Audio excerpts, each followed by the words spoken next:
Hey there, I'm Brian, and I just want to say thank you for checking out this video.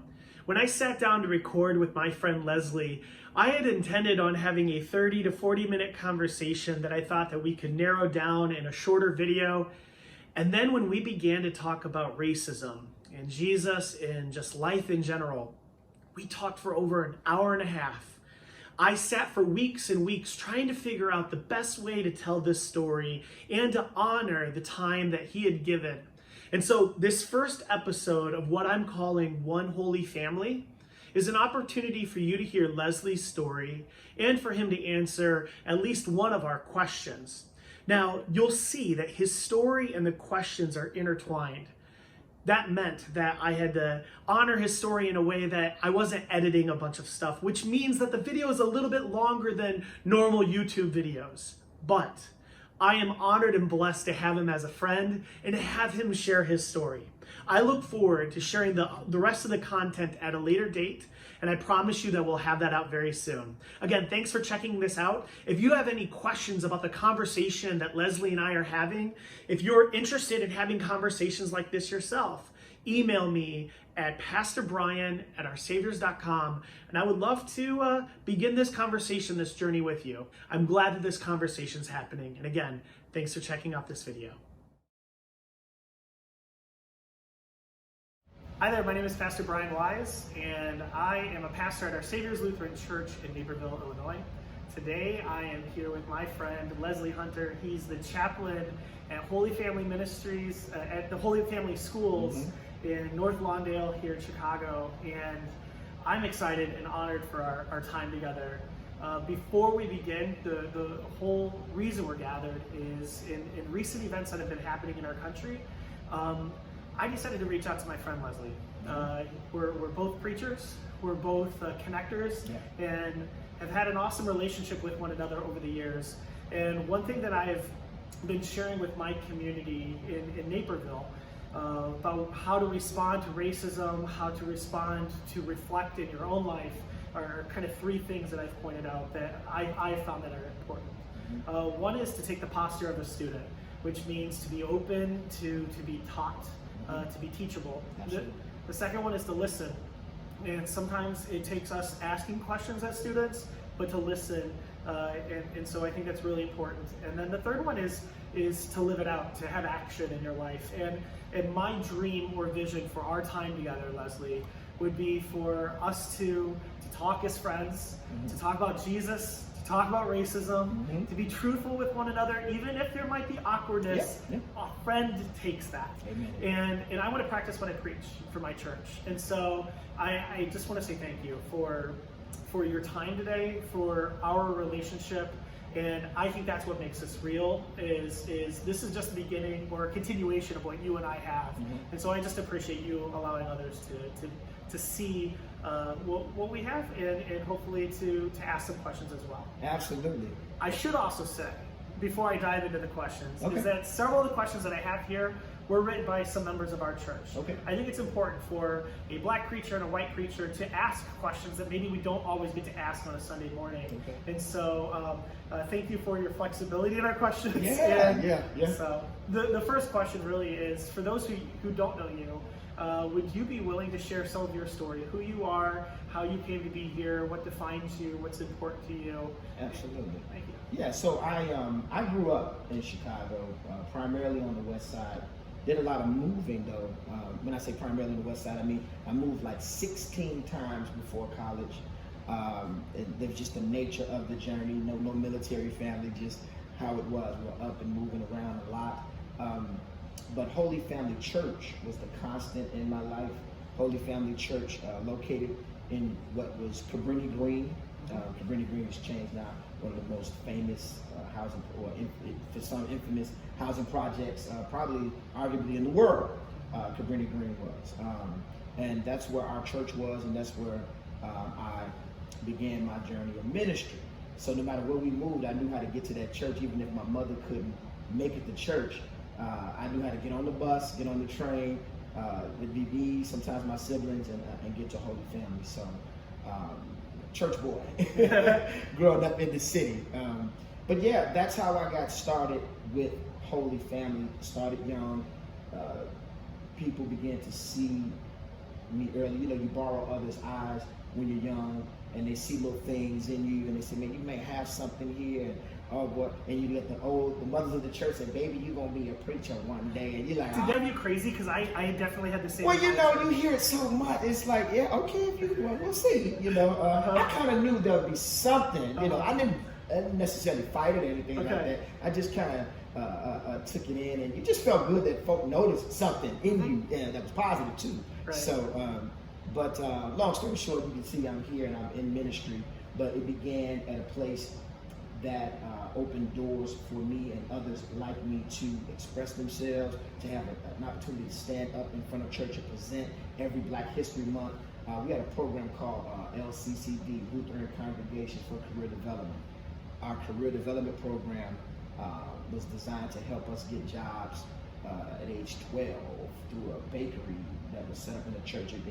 Because you don't get to work until you're 16, right. It just kind of give us a head start. And through that program, we had different presentations, like for Black history, and that was a big opportunity for me to share some of, I guess, my gifts that were sort of there. You know, when it's time to they said, "What are you going to do?" I think I want to write a poem, and not sure if I want to.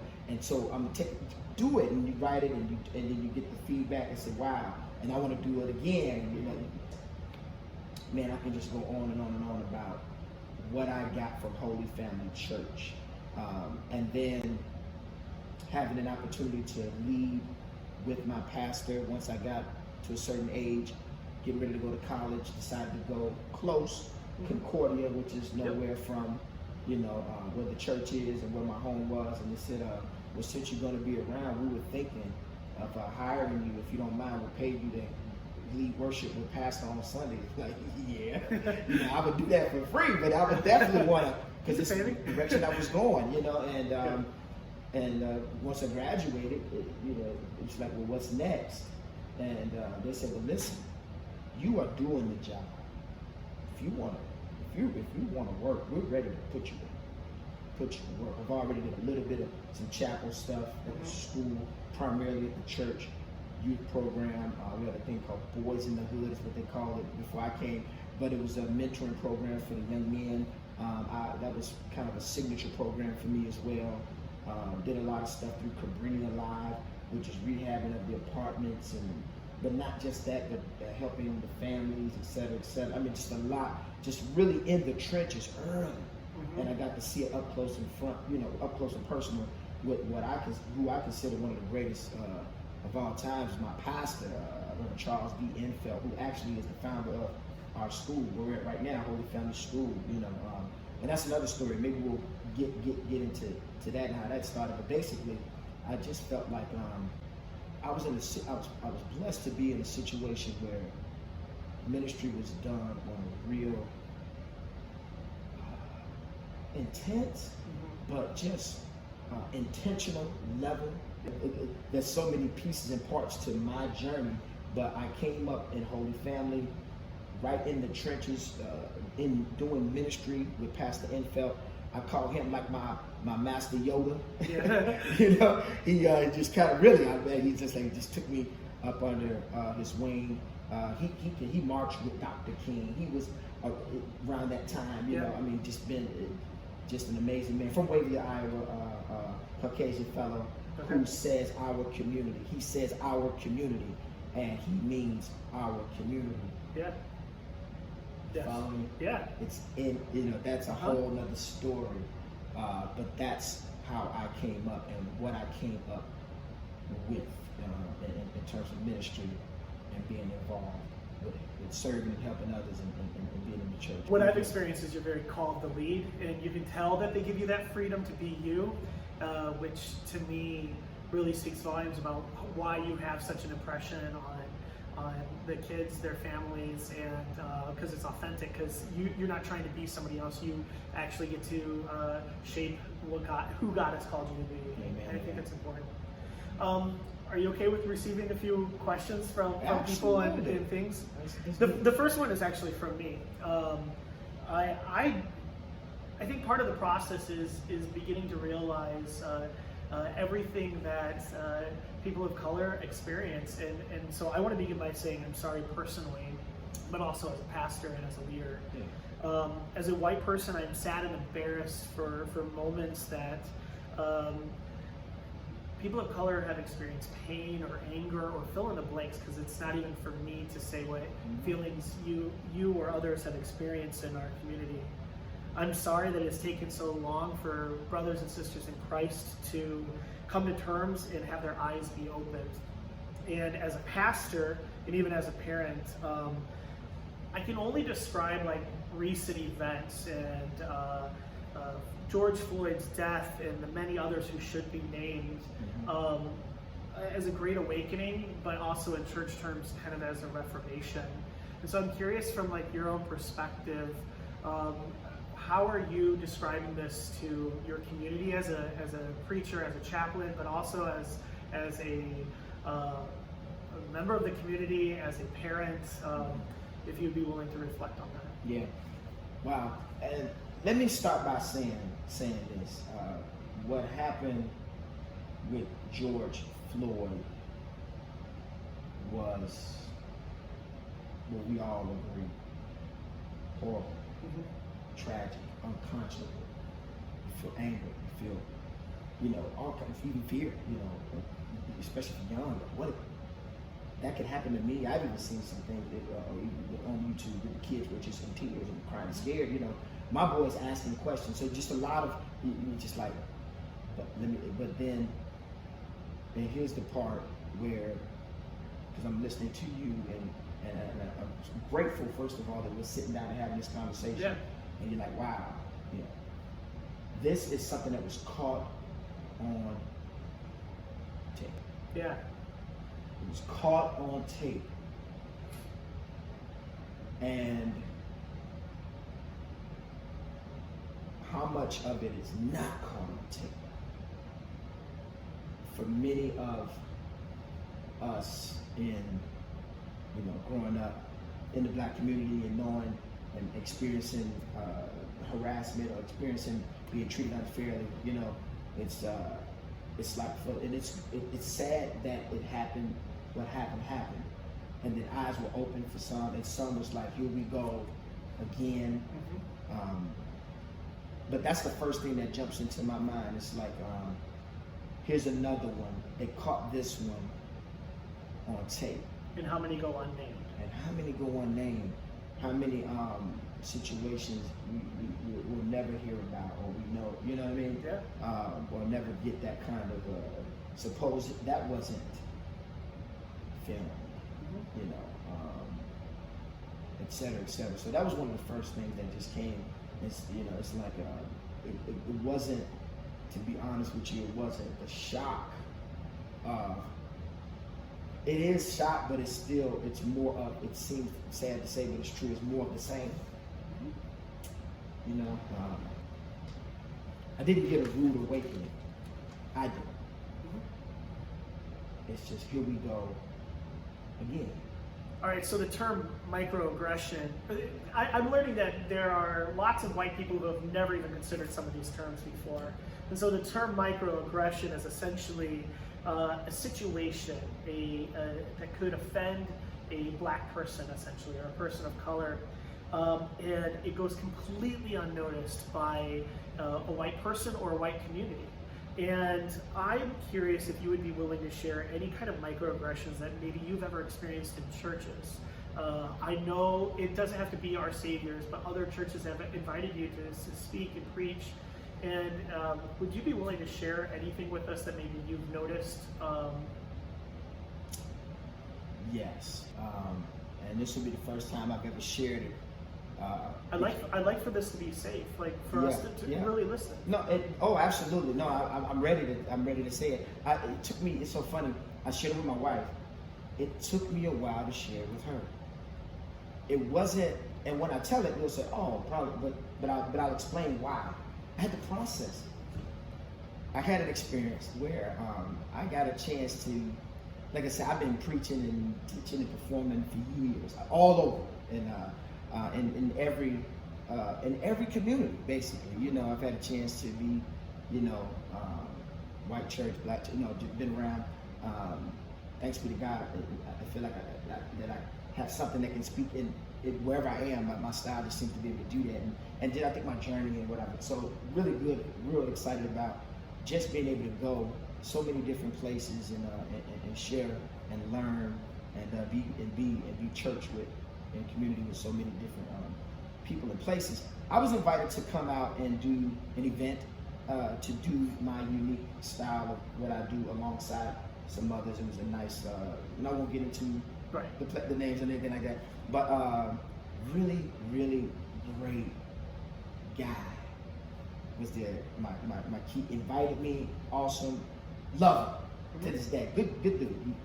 He introduced to me, wants me to come out and do my thing. I didn't know why he was prepping me the way he was till after the fact. I went back and talked, but he wanted me, and I just thought he was just making me feel comfortable. He said, you know what, Les, when you get up there and you do your thing, and this thing was recorded, and some people will see it, but others will hear it, but he says, and they wanted to, I think, add diversity in this event, and they were excited about that. I'm cool, I'm down for that, that's cool. If I'm the guy to come to do that, then let's do it, And so he was excited. He says, now Les, when you do the thing, I want you to know, be yourself.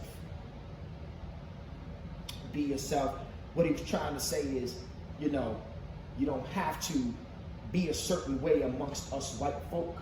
He didn't say that exactly, but that's what he was saying. Yeah. He was just like, talk the way you would normally talk and be the way you would normally be, and I was like, okay, yeah, I got you, brother. I know what he's trying to say. He's trying to put me, I want you comfortable.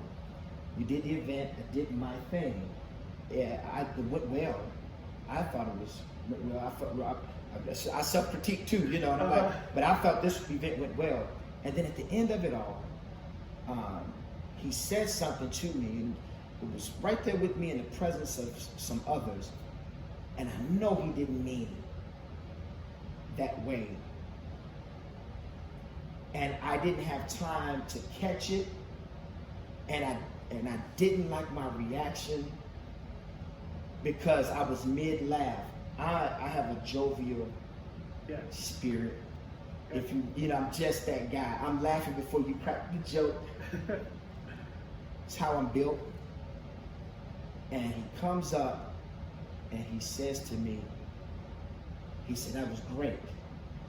He said, it was almost black. Oh! Yeah. I was mid, because he was smiling and he came, and I said, it was all like, oh! And I said to myself, I shouldn't be laughing at that. Yeah. I think what happened, there was a couple of folk that were around and heard it too. Wasn't a big crowd, just a couple, because everybody's kind of mingling and kind of getting ready to go. And I don't even think he realized what he said.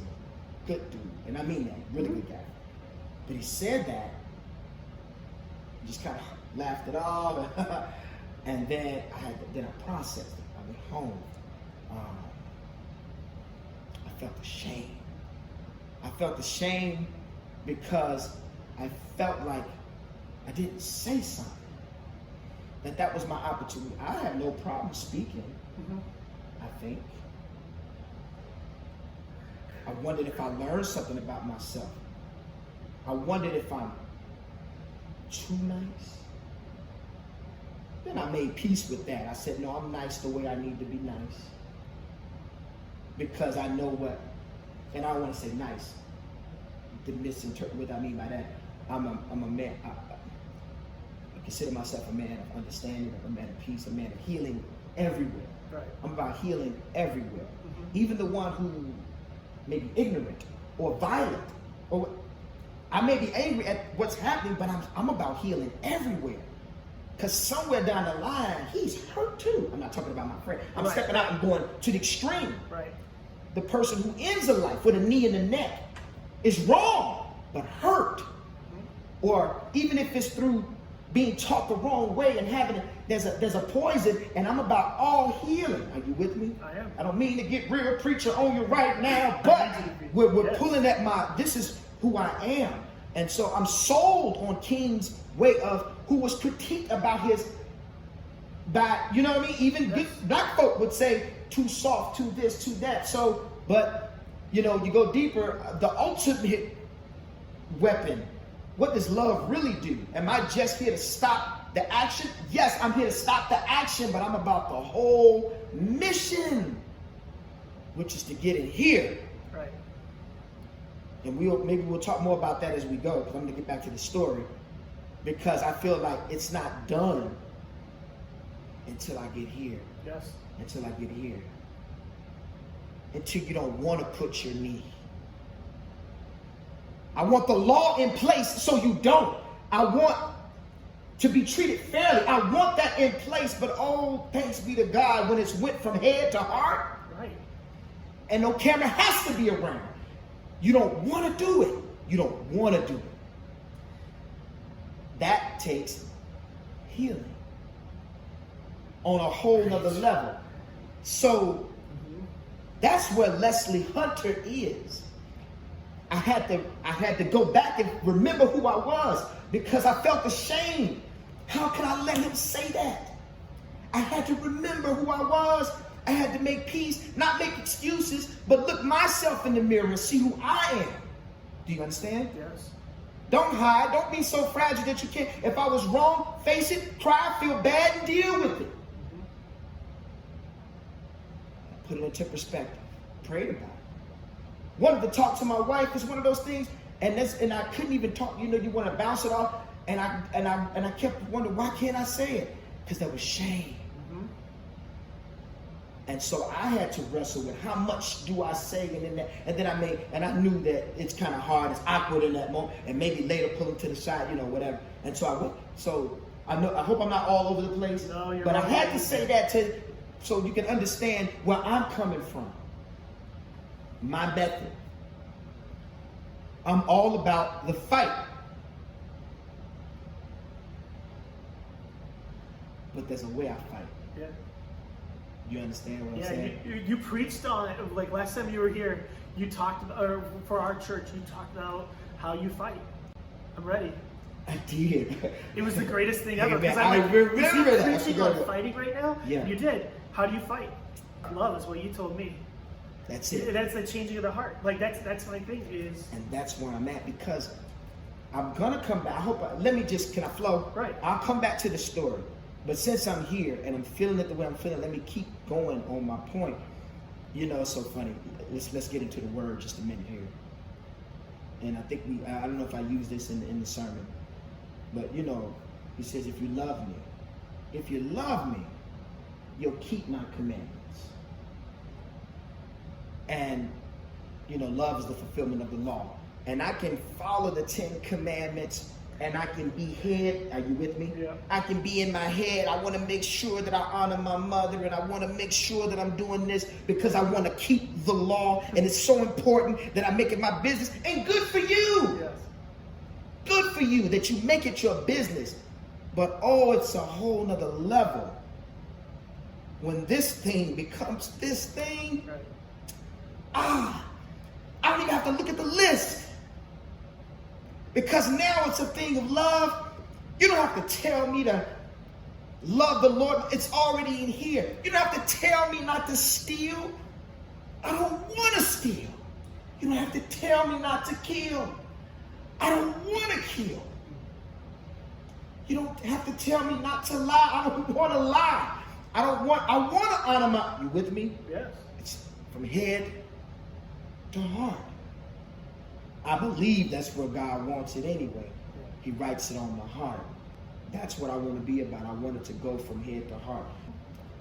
So that's where I'm at. I know he didn't mean to say that. How much do I speak to that?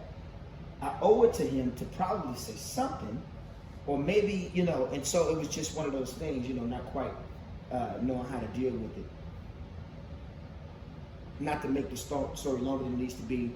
The very next day, I got a call. It was him.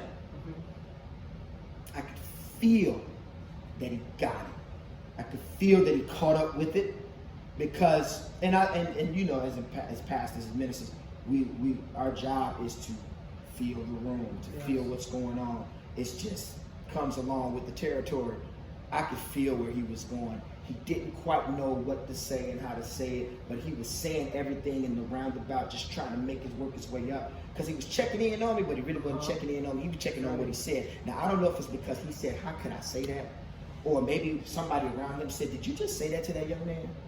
I don't know what it was, but I know, and the Holy Spirit let me know. When he called, I was gracious. I listened. I looked for the opportunity. I said, Lord, if I need to. And he said what he needed to say. I knew that he got it. And we didn't have to go deep off into it. Maybe we should have. I don't know. And maybe we didn't. I don't know. But I know that what happened, I know that God was in it. And but I tell that story. And you talk about microaggression and experiences. I've had experiences like that more. And so I consider it sometimes folk not knowing. Then sometimes they do know and they try to, it comes in different ways. And I'm gonna tell you about that too. But in this particular instance, this is a good guy who's really trying to do a good thing. Yeah. And I'm really convinced, that he's about trying to make a difference and went a little too far with it. I know he didn't mean that, but at the same time, I feel like what I don't want him to do, I hope it's not a way to talk that the next person will, you know what I mean? Yes. They might not be able to handle it like a lesson, put it into perspective and just make them feel about, so all of that. But maybe that's what you were looking for? Absolutely was. So and even microaggressions, privilege comes into it. So I have at times reacted, and I feel that's a privilege that I have as a white male, where calling somebody out on it when I have seen it, that's totally privileged, because if you say something, maybe you're just an angry black man. Come on, brother. Okay? Come on. And compared to if I say something, well, maybe I'm an angry white man, making a big deal out of it, but it's still an act of aggression, whether or not they intended to or not. Absolutely. And that shame, though, that you talk about, we talk about it too. I didn't say something after I heard that in an elevator. It haunts me. And then I think, does Leslie need me to say something? Am I, again, a privilege thing? Am I to say something? Do I cross a line? Because you can speak for yourself and I will defend you. But it's there, the levels of aggression and privilege we have to be aware of when we enter them. We have to be able to talk about it, even if it's calling somebody out, and not do it in a not angry way. Make it a teachable moment so they don't repeat it. But that's, I think, part of the tension that we have here is there's shame on both sides.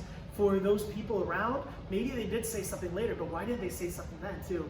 It eats at us as human beings when you see another human dehumanized. Absolutely. And so that is absolutely a microaggression. Yeah.